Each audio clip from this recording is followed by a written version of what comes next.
Moinabad farm house drugs కేసులో ప్రభుత్వం కీలక నిర్ణయం. రంగారెడ్డి జిల్లా మొయినాబాద్లోని బీఆర్ఎస్ నేత pilot Rohit Reddy farm house drugs కేసులో తెలంగాణ ప్రభుత్వం కీలక నిర్ణయం తీసుకుంది. రంగారెడ్డి జిల్లా మొయినాబాద్లోని బీఆర్ఎస్ నేత pilot Rohit Reddy farm house drugs కేసులో తెలంగాణ ప్రభుత్వం కీలక నిర్ణయం తీసుకుంది. ఈ వ్యవహారంపై సిట్ను ఏర్పాటు చేసింది తెలంగాణ ప్రభుత్వం. చేవెళ్ల డీసీపీ యోగేష్ గౌతమ్ నేతృత్వం వహిస్తారని స్పష్టం చేసింది. ఈ మేరకు తెలంగాణ డీజీపీ శివధర్ రెడ్డి మంగళవారం ఆదేశాలు జారీ చేశారు. రోహిత్ రెడ్డి ఫామ్ హౌస్ లో జరిగిన పార్టీ వ్యవహారంపై సిట్ విచారణ చేయనుంది. దుబాయ్ లింకులు, డ్రగ్స్ దందా, నమిత్ శర్మ రియల్ వ్యాపారాలు తదితర అంశాలపై సిట్ విచారణ జరపనుంది.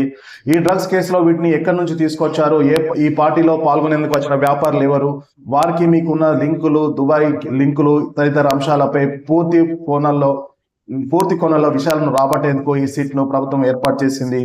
ఈ వ్యవహారంలో పూర్తి స్థాయి దర్యాప్తు జరిపి ప్రభుత్వానికి సిట్ నివేదికను అందించనుంది. మొయినాబాద్ లోని పైలట్ రోహిత్ రెడ్డికి చెందిన ఫామ్ హౌస్ పై ఆదివారం పోలీసులు ఆకస్మికంగా దాడి చేశారు. ఈ సమయంలో ఢిల్లీకి చెందిన నమిత్ శర్మ కాల్పులు జరిపారు.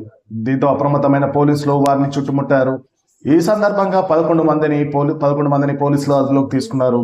వీరికి డ్రగ్స్ టెస్ట్ నిర్వహించారు. వారిలో పలువురికి పాజిటివ్ కూడా వచ్చింది. వారిలో ఏలూరు ఎంపీ పుట్ట మహేష్ కుమార్ సైతం ఉన్నారు. ఆయనకు డ్రగ్స్ పరీక్షల్లో పాజిటివ్ వచ్చింది. అలాగే పైలట్ రోహిత్ రెడ్డికి పాజిటివ్ వచ్చింది.